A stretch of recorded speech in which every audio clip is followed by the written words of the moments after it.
지금까지 1,000명 넘는 사망자가 발생한 유해 가습기 살균제가 일선 군부대에서도 사용된 것으로 확인됐습니다. 이를 뒷받침할 만한 자료와 증언이 공개됐는데요. 자세한 내용 취재기자 연결해 알아보겠습니다. 김우준 기자. 네, 서해부입니다. 네, 군부대 특성상 단체 생활을 하는 공간일 텐데 이런 공간에서 유해 가습기 살균제가 무려 12년 동안 사용된 거죠. 네, 그렇습니다. 사회적 참사 특별조사위원회는 지난달부터 군 가습기 살균제 사용 실태에 관한 조사에 착수했습니다. 특조위는 지난 2000년부터 2001년까지 일선 군부대 12곳에서 가습기 살균제가 사용된 사실을 확인했다고 전했습니다. 세계 종류 800개 넘는 살균제 제품이 사용된 것으로 조사됐는데요. 국군 수도병원과 국군 양주병원도 포함됐습니다.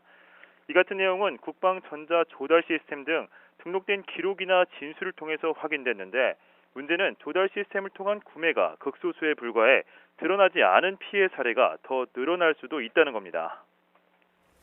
네, 피해 장병들의 증언과 각종 증거 자료도 공개됐다던데 어떤 내용이죠?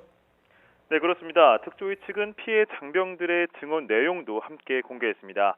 지난 2000년부터 2002년 당시 육군 24단에서 근무했던 김모 씨는 주로 겨울에 가습기 살균제를 썼다고 말했습니다.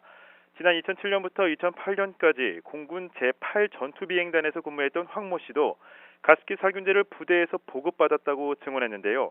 특히 증언자 가운데는 2년 전 폐손상 4단계 판정까지 받은 장병도 있는 것으로 알려졌습니다. 이에 대해 국방부는 오늘 공식 입장을 냈습니다. 군은 지난 2011년 가습기 살균제의 유해성이 확인된 즉시 사용 금지 지시를 내렸다며 현재까지 확인된 군 피해 사례는 없다는 겁니다.